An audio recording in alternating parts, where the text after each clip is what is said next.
Okay, I'm trying to think where I should start. Okay. Everybody has a story, and my story began on a cold January night in the middle of Wisconsin. My birth mother had been sent away to have me. Out of embarrassment, she was a single, very young adult mom. On that cold January 7th night, I was born and immediately taken from her and put into the Wisconsin foster care system.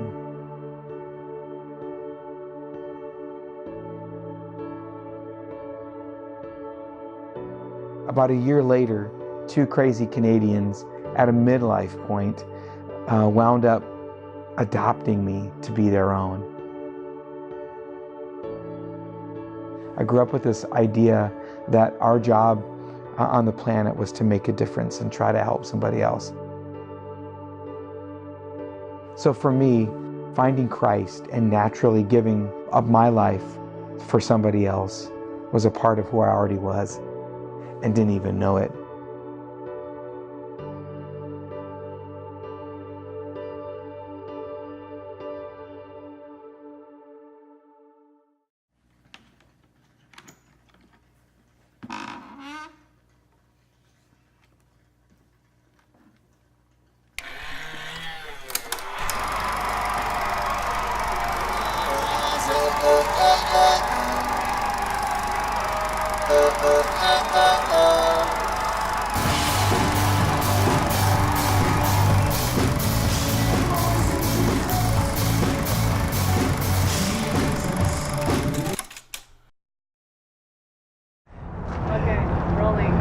Okay, I'm going to show you a little bit about what's happening here at 2911. Welcome to our Tempe campus. This is awesome. This is where we come into church. All the magic is happening down this hallway. We've got this little sign here because recording is happening. All kinds of stuff is happening here all the time. Now this is our studios back here. All kinds of fun things are happening currently right now. We have a diffuser going because it's very stressful. It's a stress reliever. What else do we have? This is our engineering room. Come on in. This is Nathan Del Turco, one of our producers of the project. This is Dakota. He is one of our engineers on the project doing vocal capture right now. This is our head pastor. You don't need to know anything about him. This is Justice, one of our worship leaders. All kinds of fun things are happening here right now. It's our ISO room. We won't go in there right now. That's great. This is some of our worship team. This is Andy. He's one of our music directors. He's working on tracking one of our songs right now. This is Jen, our assistant worship pastor, which is awesome. And then this is my favorite part over here. We have dinner over here, and this is our snack table.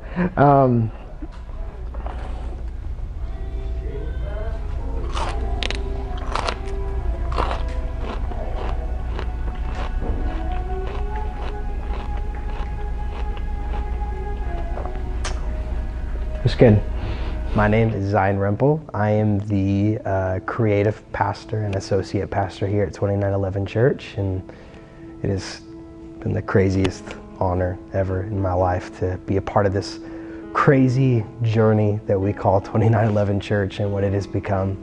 We wound up taking a missions trip to Africa, and Zion led that trip. And on that trip, I was just super challenged with trying to figure out whether I wanted to spend the rest of my personal career in the church. We were in this little village, and they showed the Jesus film. It was the third time they'd shown it only in that particular area where we were at in Ghana. We were seeing all kinds of structures that had witchcraft and other issues that were apparent to the culture there, and it just really hit me that we were really dealing with a culture that needed Christ. And then God just said, hey, but the culture you're going back to needs him as much. About 3 years into college, I had this moment in Sydney, Australia, at Hillsong Church. I was able to spend some time at the conference there. I just had a moment where I finally submitted the things that I wanted to do in exchange for the things that God intended for me to do. that he needed me to do, that the kingdom needed me to do. And it's amazing the peace that just resounded in my spirit, like the moment that that happened. Truly, I traveled from Sydney to Ghana, where I met my dad. And then, so the story says, in the backseat of a van after we were visiting a village, a remote village, is where the Church I See happened, and that's where the church really started. Thank you so much. All right, Skitch.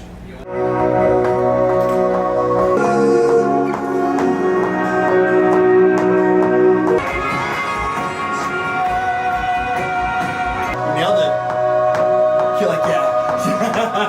That's all right. Chorus 2. And then be out there. Yep. Cool. Yep. Dope. I don't know. Like swell stuff? Just like higher inversions? I mean, swell stuff on the choruses, but through the verse, almost like a, I don't know how to recreate it with my mouth. It's like a. I like it. I like it.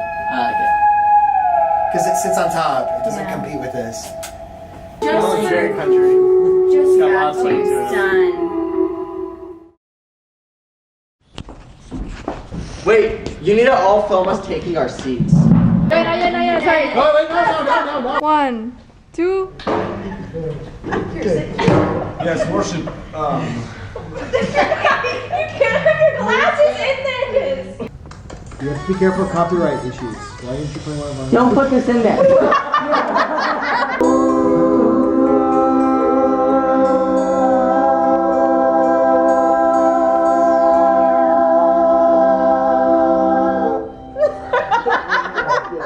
I'm so thankful that I get to serve underneath a head pastor that sees art as a part of the vision and not just like a means to an end or a way to reach the creative individuals in the church. And so as we were dreaming this thing together, I just was so humbled that basically he was like, Zion, I know there's a songwriter in you. I've seen you write all of these years growing up. Now's the time to do it for real. I love singing songs from around the world. I think that's super important. What's happening in other places where God is just moving and declaring those songs, but God's also doing something right where you are. So I said to Zion, get that team and let's start writing music and try to make it a safe place that we would try to sing everything and anything. And I think that made a big difference in giving the next generation an opportunity to feel the freedom to write and to declare. And I think a lot of our worship has come out of that because it's come out of the heart of what's happening right here. And so he imparted us with this vision of doing a songwriting project. You're starting in the living room, and so we called it the Living Room Sessions, and got some people together and took some music that we'd written together, some music that other people had kind of brought to us, and we just recorded it. We had no idea what we were doing, but we just recorded it, and it was amazing to see, I guess, the power that it spoke into the heartbeat of our little community that was meeting.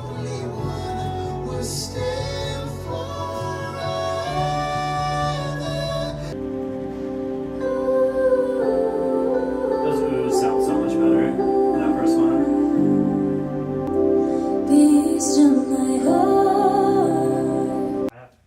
Bye, Jen. Joe?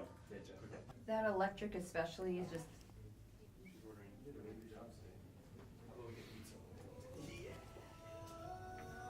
Okay. So much echo. Oh my god. Oh, that's on my face. So Zion kind of lays out the vision, and the way I approach it is going, okay, that's the vision. Now what do I need to do to help us get there? And so I let him just to continue to steer the ship, and I kind of get in the back and go, okay, what do we need to do? Who needs to be where? What songs need to be organized? What do we need to do to make sure we're all moving in the direction of that vision? For this project, I've really taken on tracking most of the songs, and so that is really just starting from scratch, and it's kind of a lengthy process. I always start with talking with the songwriter and just kind of getting some vision for the project, and kind of talking about where we want to go with it musically. From there, I just start messing around with different sounds, seeing kind of what works, and then once I have like one sound, it's a lot easier to kind of build the rest of the song around it.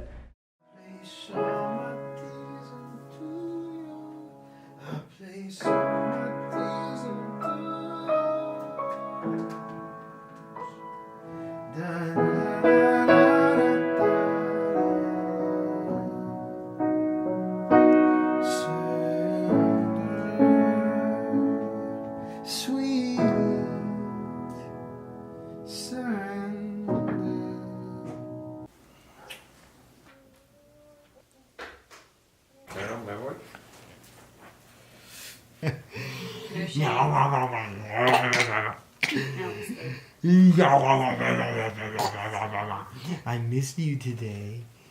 Hey, he's my baby all day, cause he's Maddox Andrew Rimple. Maddox Andrew Rimple. I'm his mom, he's his dad.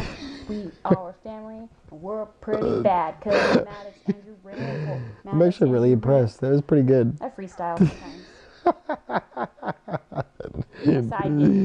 And you all thought that I was the songwriter. I know. My name's Kirsten, and I'm Zion's wife, and I'm the family pastor at 2911 Church.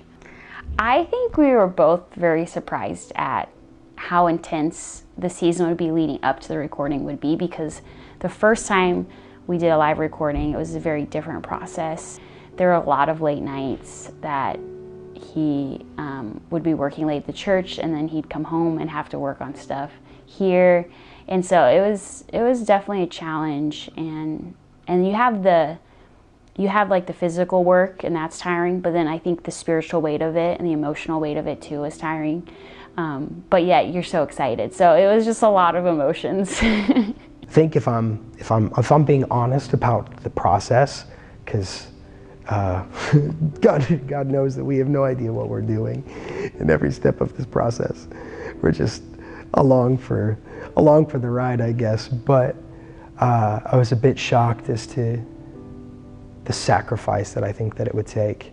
And I think that there are even moments too where I was pretty frustrated in this process, because I'd have conversations with God where I just, would ask, like, haven't I given enough to this, I don't think I would change any second of it, because even though at moments my humanness maybe didn't see things as worth it in the time, now I see that it was more than worth it.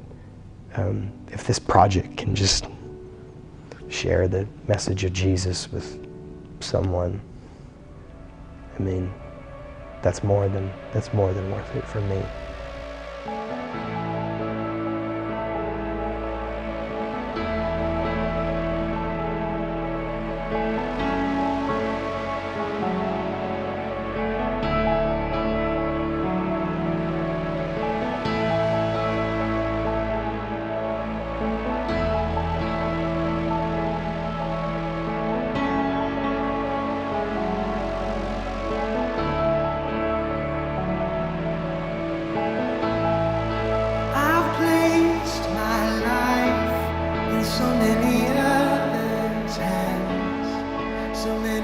What is 2911 worship when it comes to the nature of, like, is it a sound, or is it a lyric that we write? Like, what is the culture of 2911? What makes us unique, you think? I think it's that it's like accepting of everyone. It's not like you're this one picture of one individual and one voice. It's everyone has their own voice, everyone has their own personality, everyone has their own way, but there's not like a specific way of doing it. There's just so many different avenues to it. Yeah, and even more so, I mean, it's not even about us, it's about the people. Right. And it's also about the intentionality of what the leaders have brought to the table, of making the foundation about the people and rooted in the Lord. And it's not just a lyric, it's not just a sound, it's something that is intentional with every single person and intentional on pushing that we are maybe a voice for the people and we write for the people and for the Lord. So I think that's good.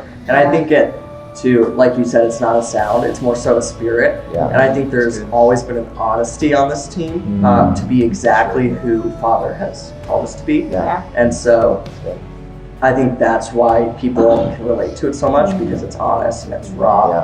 And I think it says something that every record we write, it speaks to the season that we are like currently going through as a church.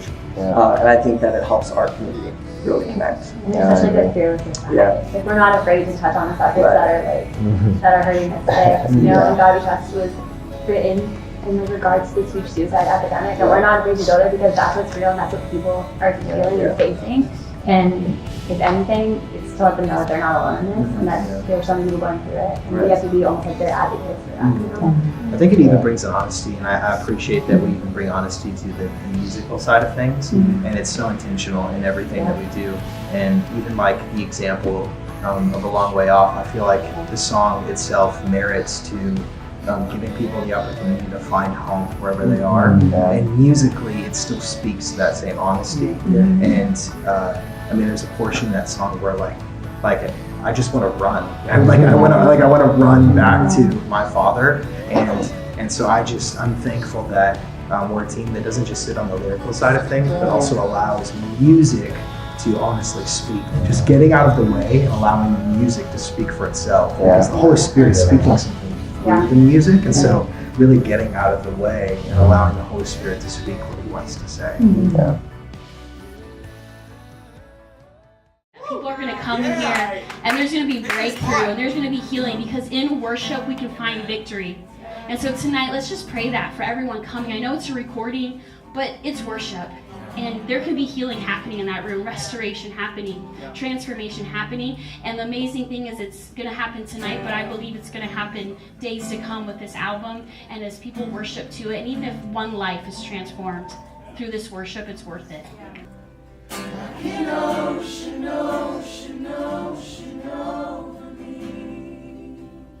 Love you, Jesus, in your glorious name. Everybody said? Amen. Hands in. Hands in, Marble and Mortar on 3. If you didn't know, that's actually going to be our album title. Now you know. Marble. 1, 2, 3. Marble and Mortar!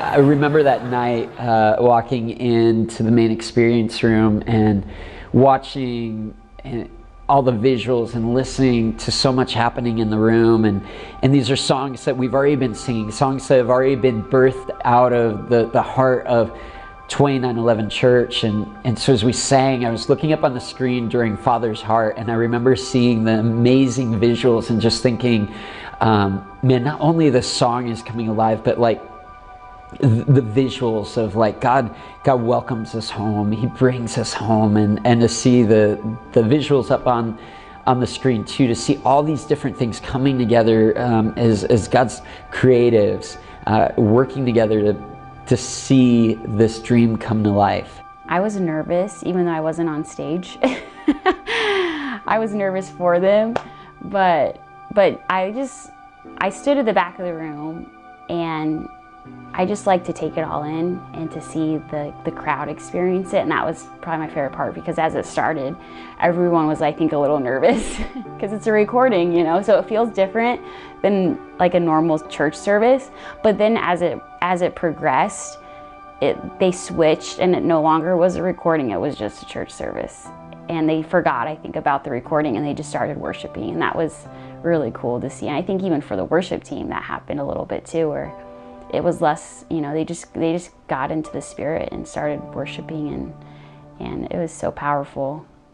The night of the recording for me was like, you know, you have those nights in your life that are in, we'll say, the top 10 or 20 that you think about, and it was definitely in a handful of nights I'll never forget.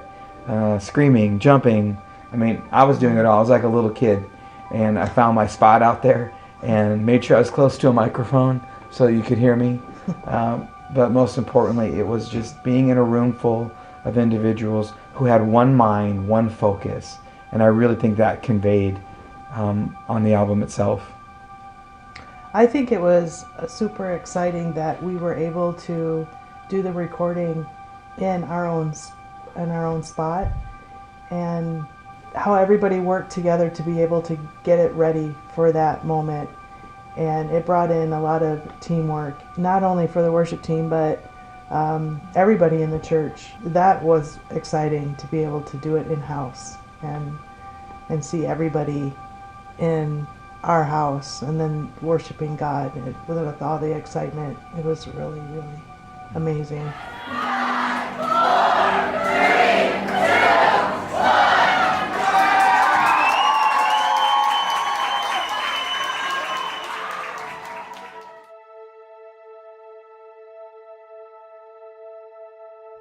I really believe that literally when people listen to these tracks, that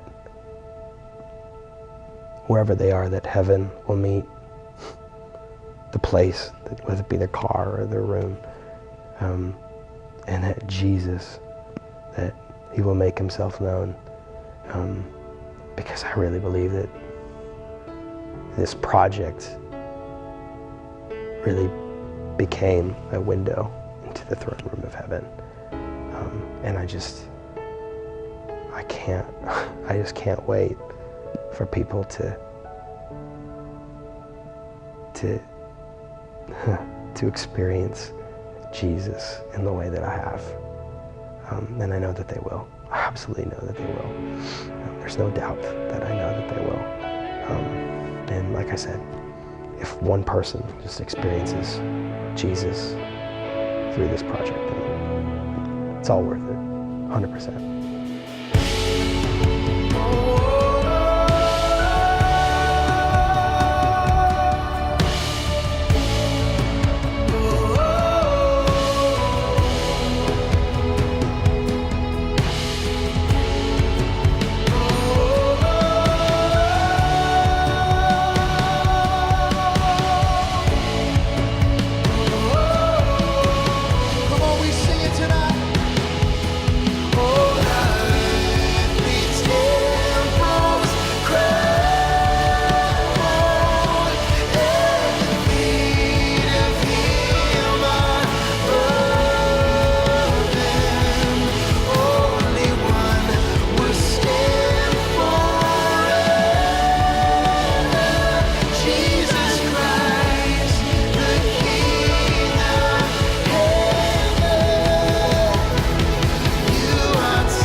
On this bubbling morning,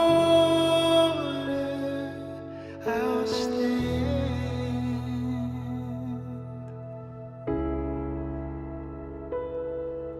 on Jesus, my